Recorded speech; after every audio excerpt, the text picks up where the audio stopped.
चौथ्या टप्प्यातील प्रचाराच्या तोफा आज थंडावणार असून या चौथ्या टप्प्यात नेमकं कसं वातावरण राहिलं याबद्दल बोलण्यासाठी आपल्याबरोबर काँग्रेसचे ज्येष्ठ नेते बाळासाहेब थोरात आहेत। आज प्रचाराच्या तोफा थंडावत आहेत, कसं पाहता या चौथ्या टप्प्याकडे? नाही, 3 टप्पे तर संपलेले आहेत आणि चौथ्या टप्प्याचा सुद्धा प्रचार आज थांबतो आहे।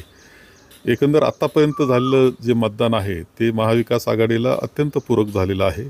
जनमानस हे महाविकास आघाडीबरोबर आहे आणि इंडिया अलायन्सबरोबर सुद्धा आहे आणि त्याचा परिणाम आपल्याला निकालामध्ये निश्चितपणे दिसणार आहे। चौथ्या टप्प्यात जर पाहिलं तर नगर जिल्ह्याचं सुद्धा त्यात मतदान पर्व पार पडतंय। काय आव्हान मतदारांना राहिलं आणि काय वाटतं तुम्हाला या दोन्ही जागांबाबत? एक आहे की एकंदर महाराष्ट्रामध्ये जनमानस जे आहे ते महाविकास आघाडीबरोबर आहे। भारतीय जनता पक्षावर प्रचंड नाराजी ही लोकांची आहे। पंतप्रधान मोदीजी त्यांचा सन्मान ठेवत असताना सांगावं लागतं की त्यांच्याबद्दल सुद्धा नाराजी आहे, कारण त्यांच्याकडून जे अभिप्रेत होतं लोकांना की देशाची काय प्रगती केली आणि पुढं काय करणार हे सांगण्याच्या ऐवजी ते दिशाभूल करणारे वक्तव्य करतायत, धर्मावर आधारित वक्तव्य करतायत।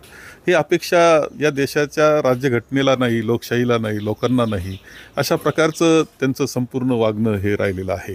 परिणामतः आम्ही तर जिल्ह्यात दोन्ही जागा घेणारच आहोत, परंतु राज्यामध्ये सुद्धा आमचा आकडा खूप चांगला राहील महाविकास आघाडीचा आणि इंडिया अलायन्सचा सुद्धा देशामध्ये। तसं पाहिलं तर पहिल्या 3 टप्प्यात मोदी हे पवारांवर टीका करताना दिसत होते, मात्र शरद पवारांनी एनडीएत यावं अशी ऑफरच त्यांनी कालच्या परवाच्या सभेत दिली। कसं पाहता याकडे? नाही, प्रत्येक दिवस जो लोकसभा निवडणुकीचा पुढं जातोय तसतसा लोकमानस हे इंडिया आघाडीबरोबर आमच्या महाविकास आघाडीबरोबर येतं आहे आणि त्यांचं मोदीजी आणि भाजप त्यांचे मित्रपक्ष हे घटत असताना दिसत आहेत। त्यांच्या वक्तव्यामध्ये सुद्धा तो परिणाम दिसतो आहे आणि मग जुळवाजुळवी करायची ठरली तर काय करावं लागेल असा अभ्यास त्यांचे कदाचित तज्ज्ञ मंडळी करत असेल आणि त्यामधून कधी ते जवळ करण्याचा, उद्धवजींना जवळ करण्याचा प्रयत्न करतात, कधी पवारसाहेबांना जवळ करण्याचा प्रयत्न करतात, पण ते काही यशस्वी होणाऱ्या गोष्टी नाहीत। आता येणार पंतप्रधान तो इंडिया अलायन्सचा येणार आहे।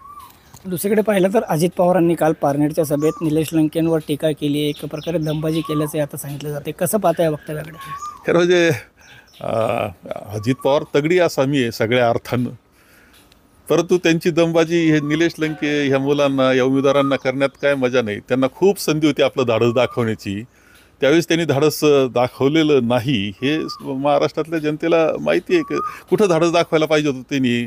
आपण शूर आहोत, आपण दादा आहोत हे दाखवण्याची संधी त्यांना होती, तिथं तर त्यांनी दाखवलं नाही। आता निलेश लंके लोकांनी उचललेला अशा प्रकारचा उमेदवार आहे, जनतेनं निवडणूक त्यांची हातात घेतलेली आहे, त्यांना दमबाजी करून काय उपयोग आहे? जिथं धाडस दाखवायला पाहिजे होतं तिथं दाखवायला पाहिजे होतं।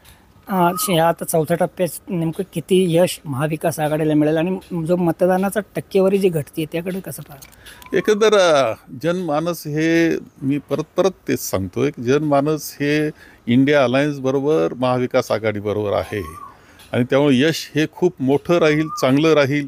अंदाजापेक्षा कदाचित आम्ही अंदाज व्यक्त करू त्यापेक्षा खूप जास्त राहील असं चित्र आहे। टक्केवारी घटणं ह्या काही गोष्टी असल्या तरी आमच्याबरोबर लोक आहेत आणि टक्केवारी जी काही घटेल किंवा काय होईल त्याचा परिणाम होणारा भारतीय जनता पक्षावरच होईल, कारण भारतीय जनता पक्षाचे लोकसुद्धा सध्याच्या राजकारणावर नाराज आहेत।